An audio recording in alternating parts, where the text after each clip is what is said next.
বিসমিল্লাহির রহমানির রহিম। প্রিয় দেশবাসী, আসসালামু আলাইকুম। শুরুতেই মহান আল্লাহর দরবারে শুকরিয়া আদায় করছি। হাজারো শহীদের প্রাণের বিনিময়ে আমরা দেশ এবং জনগণের স্বাধীনতা, সার্বভৌমত্ব রক্ষা করতে পেরেছি।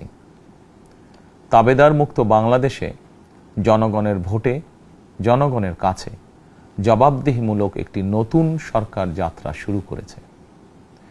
দেশে গণতন্ত্র এবং মানুষের অধিকার পুনঃপ্রতিষ্ঠার এই যাত্রা লগ্নে আমি দেশবাসীকে শুভেচ্ছা এবং আন্তরিক অভিনন্দন জানাই। স্বাধীনতা প্রিয়, গণতান্ত্রিক আমি প্রিয়। জনগণের কারণেই দেশে আবার মানুষের অধিকার, সম্মান এবং মর্যাদা পুনঃপ্রতিষ্ঠার সুযোগ সৃষ্টি হয়েছে। আমি দেশবাসীর উদ্দেশ্যে একটি বার্তা দিয়ে বলতে চাই, মুসলমান, হিন্দু, বৌদ্ধ, খ্রিস্টান তথা দল, মত, ধর্ম, বর্ণ নির্বিশেষে পাহাড়ে কিংবা সমতলে বসবাসকারী এই দেশ আমাদের সবার। প্রতিটি নাগরিকের জন্যই এই দেশকে আমরা একটি নিরাপদ ভূমিতে পরিণত করতে চাই। একটি স্বনির্ভর, নিরাপদ, মানবিক, গণতান্ত্রিক বাংলাদেশ প্রতিষ্ঠায় বিএনপি সরকারের লক্ষ্য। প্রিয় দেশবাসী, ফ্যাসিবাদের সময়কালে দুর্নীতি দুঃশাসনে পর্যুদস্ত একটি ভঙ্গুর অর্থনীতি, দুর্বল শাসন কাঠামো আর অবনতিশীল আইন শৃঙ্খলা পরিস্থিতির মধ্য দিয়ে নতুন সরকার যাত্রা শুরু করেছে। আইন শৃঙ্খলা পরিস্থিতির উন্নয়ন এবং কঠোরভাবে দুর্নীতি নিয়ন্ত্রণের মাধ্যমে জনগণের মনে শান্তি, নিরাপত্তা ফিরিয়ে আনাই হচ্ছে আমাদের সরকারের প্রধান অগ্রাধিকার। সারা দেশে জুয়া এবং মাদকের বিস্তারকেও বর্তমান সরকার আইন শৃঙ্খলা অবনতির অন্যতম কারণ বলে চিহ্নিত করেছে। সুতরাং জুয়া এবং মাদক নিয়ন্ত্রণে আইন শৃঙ্খলা বাহিনী সব রকমের কঠোর পদক্ষেপ গ্রহণ করছে।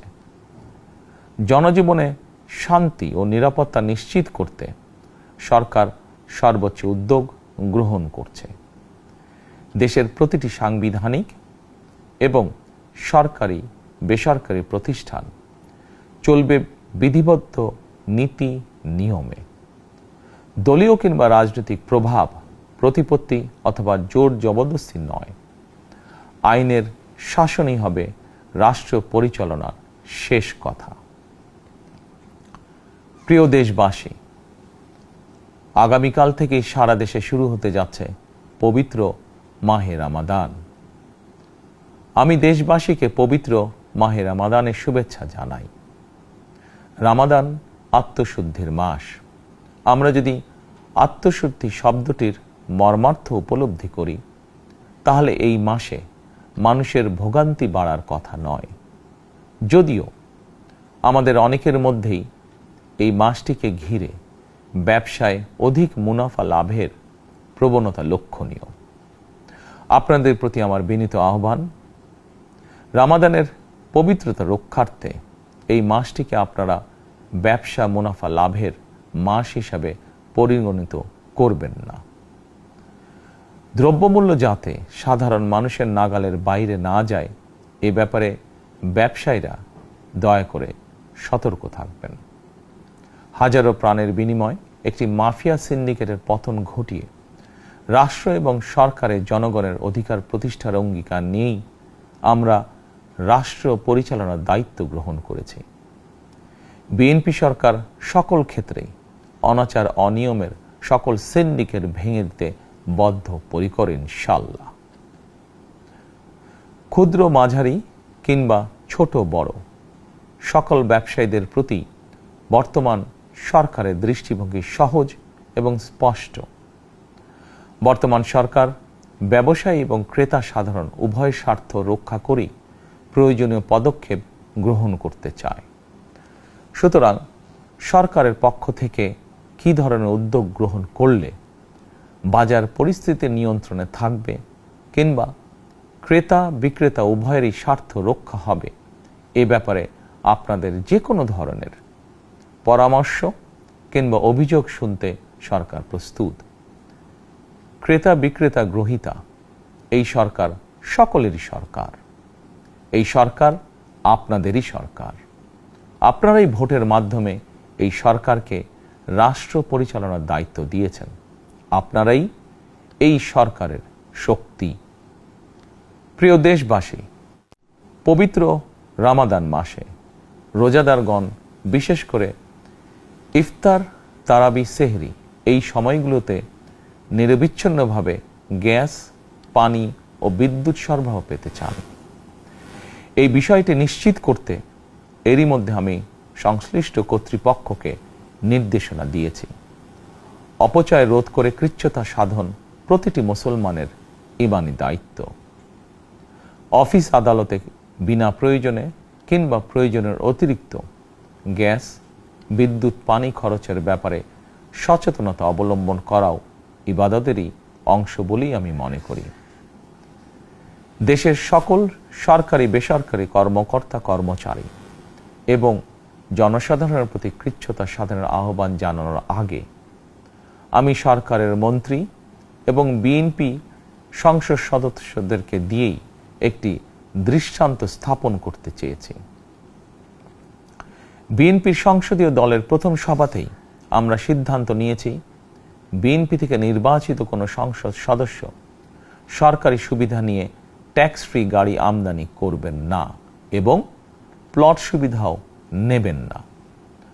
আমি আপনাদের সামনে বলেছিলাম, রাষ্ট্র পরিচালনার সুযোগ পেলে বিএনপি সরকার মহানবীর ন্যায়পরায়ণতার আদর্শ অনুসরণ করবে।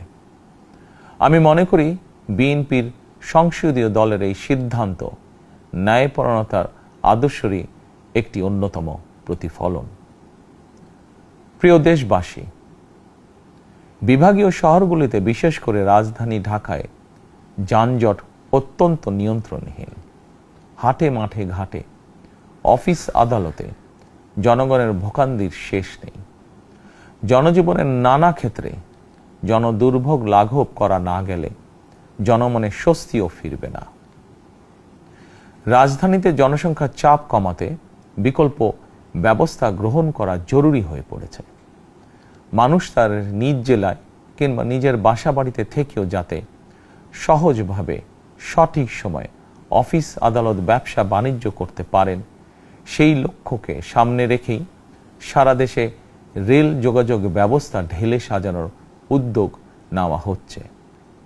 এই পরিকল্পনার অংশ হিসাবে প্রথমেই রেল, নৌ, সড়ক এবং সেতু মন্ত্রণালয়ের কার্যক্রম পুনর্বিন্যাস ও সমন্বয় করা হচ্ছে। আমরা মনে করি সারা দেশে রেল যোগাযোগ ব্যবস্থার সহজ, সুলভ এবং নিরাপদ করা গেলে একদিকে যেমন জনগণের শহর কেন্দ্রিক বা নগর কেন্দ্রিক নির্ভরতা কমবে, অপরদিকে পরিবেশেরও উন্নতি হবে। প্রিয় দেশবাসী, আমাদের চারপাশে সমস্যার শেষ নেই, তবে সমস্যার পাশাপাশি সম্ভাবনাও কিন্তু কম নয়। আমাদের বৃহৎ জনগোষ্ঠীকে যদি আমরা দক্ষ জনশক্তিতে রূপান্তরিত করতে পারি, তাহলে এই জনসংখ্যাই হবে আমাদের জনসম্পদ। আমরা নিজেদেরকে দক্ষ করে গড়ে তুলতে পারলে শুধু বাংলাদেশই নয়, বিশ্ব বাজারও আমাদের জন্য উন্মুক্ত। তথ্য প্রযুক্তির সিঁড়ি বেয়ে বিশ্ব এখন কৃত্রিম বুদ্ধিমত্তার যুগে প্রবেশ করেছে। প্রযুক্তির এই প্রতিযোগিতামূলক বিশ্বে সম্মান এবং স্বচ্ছতার সঙ্গে টিকে থাকতে হলে আমাদেরকে কোনো না কোনো একটি বিষয় বা কাজে পারদর্শী হতে হবে। দেশের কোটি কোটি শিক্ষার্থী এবং তরুণ যুবশক্তির উদ্দেশ্যে বলতে চাই, মেধায়, জ্ঞানে, বিজ্ঞানে নিজেদেরকে যোগ্য করে গড়ে তোলার জন্য যত রকমের সহযোগিতা দেওয়া যায় সব রকমের সহযোগিতা দিতে বর্তমান সরকার প্রস্তুত। কর্মসংস্থান এবং কর্মপরিবেশ নিশ্চিত করার সুনির্দিষ্ট অঙ্গীকার নিয়ে বর্তমান সরকার যাত্রা শুরু করেছে। প্রিয় দেশবাসী, দীর্ঘ 18 বছর পর দেশে ফিরে গত বছর 25শে ডিসেম্বর আমি বলেছিলাম, দেশ এবং জনগণের জন্য আই হ্যাভ এ প্ল্যান। 12ই ফেব্রুয়ারি জাতীয় নির্বাচনের আগে দেশের বিভিন্ন স্থানে ঘুরে আমার প্ল্যান পরিকল্পনার অনেক কিছু আমি আপনাদের সামনে তুলে ধরেছিলাম। আপনারা স্বাধীনতার ঘোষকের প্রতিষ্ঠিত দল বিএনপিকে ভোট দিয়ে রাষ্ট্র পরিচালনার দায়িত্ব দিয়েছেন, সকল পরিকল্পনা বাস্তবায়নের সুযোগ দিয়েছেন। এখন এই সুযোগকে কাজে লাগিয়ে সকল অঙ্গীকার পূরণ করার দায়িত্ব বিএনপি সরকারের। আমরা আমাদের পরিকল্পনা এবং প্রতিশ্রুতি বাস্তবায়নের কাজ শুরু করে দিয়েছি ইনশাআল্লাহ। অঙ্গীকার পূরণের এই যাত্রাপথে আমরা ভবিষ্যতের দিনগুলোতেও আপনাদের অব্যাহত সমর্থন প্রত্যাশা করি। প্রিয় দেশবাসী, সরকার প্রধান হিসাবে আমি দেশবাসীর উদ্দেশ্যে একটি বিষয়ে প্রতি দৃষ্টি আকর্ষণ করে বলতে চাই। নবগঠিত সরকার গঠনের সুযোগ দিতে যারা বিএনপিকে ভোট দিয়েছেন কিংবা দেননি অথবা কাউকেই ভোট দেননি, এই সরকারের প্রতি আপনাদের সবার সমান অধিকার। বিএনপি সরকার বিশ্বাস করে দল মত ধর্ম দর্শন যার যার, রাষ্ট্র সবার।